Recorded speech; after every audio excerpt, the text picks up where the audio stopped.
Say hi, everyone. Hi, everyone. We got Dave, Serena, Carolyn, Tori, and I hope by now you know me. We are in Astoria, where Tori has cooked us an amazing meal, and despite my informing her at the very last second that I am indeed going, why is my phone? Oh, there we go. Indeed going vegan for 2 weeks. And now we're halfway through. She did indeed whip me up an awesome vegan pasta sauce, for which I am eternally grateful. Thank you so much. These guys can all attest. Can you all attest to the fact that I behave myself? Yes, he was very well behaved. Day 9. I feel terrible. I feel awful because I am hungover.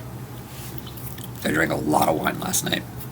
You know, that happens regardless of what you ate. Although, maybe I'm feeling less horrendous because I didn't eat any animal product last night.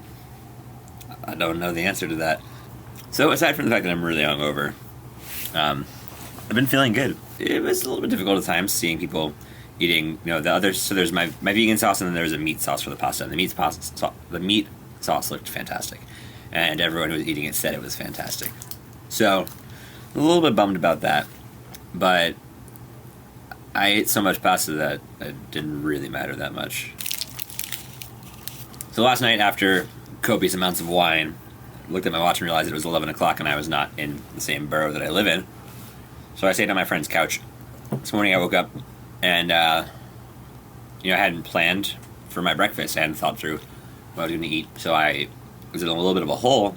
I stopped into a Duane Reade. I figured I'd try and find one of the Cliff Bars that is vegan, and all their options, they didn't have Cliff Bars there. So I didn't get anything there because the only bars or quick things that they had, at a minimum, had honey. There was the honey debate earlier in the challenge on day 1, and Duncan sent me 2 videos.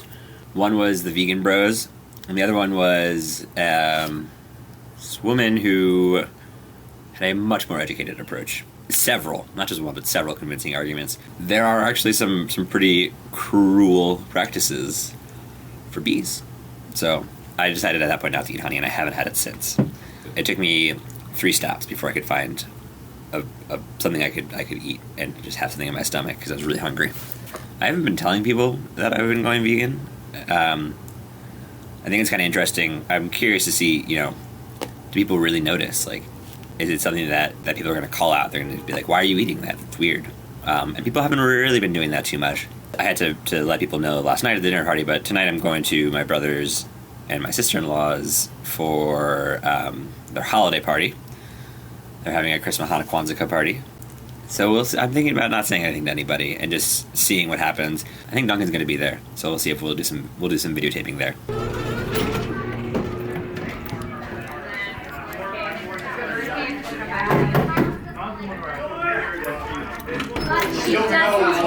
Hi.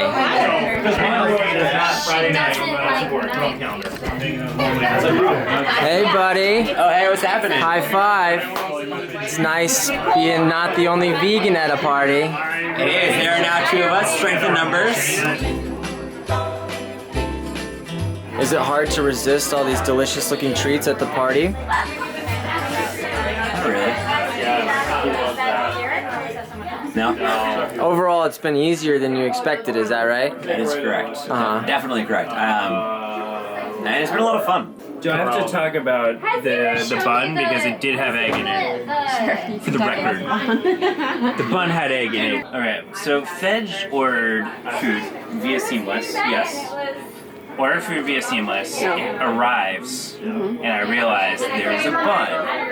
Right? Normally this would not catch my attention, but I do look at what's between the bun. It's a veggie burger. Very unusual for Ffej. Between which buns? More often than not, has meat between his buns. Am I doing okay? You know that your brother loves meat, so when you heard that he was doing this 14-day vegan challenge, what did you expect to happen? I just told him about 6 hours ago.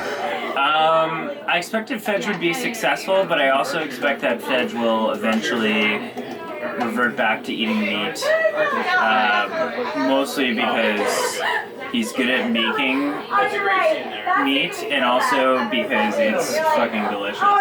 One component of the challenge, which I hope that Ffej is willing to participate What are we in, doing tomorrow? is just exploring the deeper philosophical, ethical reasons for veganism. So I hope that you embrace that, It's something Ffej. that I have been thinking about as I've been going. Yeah. You know, the idea of when you go to your average Joe shop and get a salad with grilled chicken or like a sandwich with whatever on it, you know, where does that meat come from? And the fact of the matter is that for them, you know, it's almost guaranteed to come from an industrial farm, which means that the animal that you were eating was raised and killed in the shittiest of shitty situations. If you are dating back to days when humans ate, I can't focus on this. Anyways, Do you guys have a dog or a pet or anything? we grew up with dogs. We love dogs. I actually killed my dog and ate it. That's not true. You'd jump out a window if you did that. You No, I love. you ever seen Dan in front of a dog? It's like I love dogs. I go. there's no comparable analogy. And if you're trying to make the connection between like dogs and eating meat, I understand it, but I have a mental block between the two. Have you ever I pet, formed it over time. have you ever pet a pig? It can be broken down. Have you ever pet a pig? No. They're cute. All right, thanks, Ffej. I'm looking forward to hearing what you think about Cowspiracy. I will let you know tomorrow. It's good to see you.